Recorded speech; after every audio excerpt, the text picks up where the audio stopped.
సర్పంచ్ ఓట్లు అని ఏడాదికించి ఎయిటింగ్ చేస్తుంటే అవి తప్ప అన్ని వస్తున్నాయి అబ్బా. అప్పుడు పార్లమెంట్ ఎలక్షన్లు టైంకే వచ్చే నడిమిట్ల ఎమ్మెల్సీలను ఎన్నుకునిరి. ఇప్పుడు ఇంకో 3 సీట్లకు ఎమ్మెల్సీ ఎన్నికలు జరగబట్టే.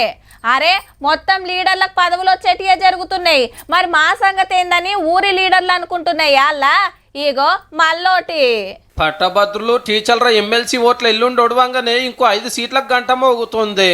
ఎమ్మెల్యేలు ఓటేసి ఎమ్మెల్సీలను ఎన్నుకున్నాయి అన్నట్టు. సోమవారం నోటిఫికేషన్ వస్తుంది. మార్చి 20 నాడు ఏల్కి ఇంకు రుద్దుతారు. ఖాళీ అవుతున్న 5 సీట్లల్లా 4 బీఆర్ఎస్ పార్టీయే. మహమ్మద్ అలీసాబు, సత్యవతి రాథోడ్, చేరి సుభాష్ రెడ్డి, ఎగ్గ మల్లేశము. ఇంకొకరు ఎంఐఎం ఎమ్మెల్సీ మిర్జా రియాజుల్ హసన్. లెక్కకైతే ఇదిగిన కారులదే గాని అప్పట్లో దోస్తు పార్టీ అని పతంగోళ్ళకి ఇచ్చిండ్రు. అసెంబ్లీలో బలగం మీదకెళ్ళి చూస్తే 4 సీట్లు కాంగ్రెసే గెలుస్తుంది అల్కగా.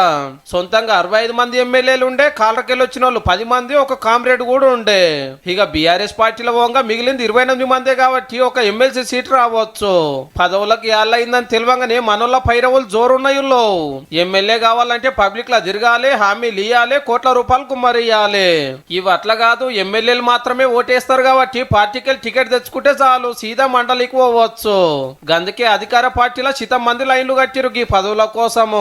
కొందరైతే ఢిల్లీకి పోయి హైకమాండ్ పెద్దలను కలుస్తున్నారట. ఎమ్మెల్సీ గారు అని పిలిపించుకునే భాగ్యం మన కాడ ఎవరికి వస్తుందో గానీ సేమ్ ఇవే ఎలక్షన్లు జరుగుతున్న ఆంధ్రాల జనసేన పార్టీ తరఫున నాగబాబు సార్ అయితే గ్యారెంటీ అంటున్నారు.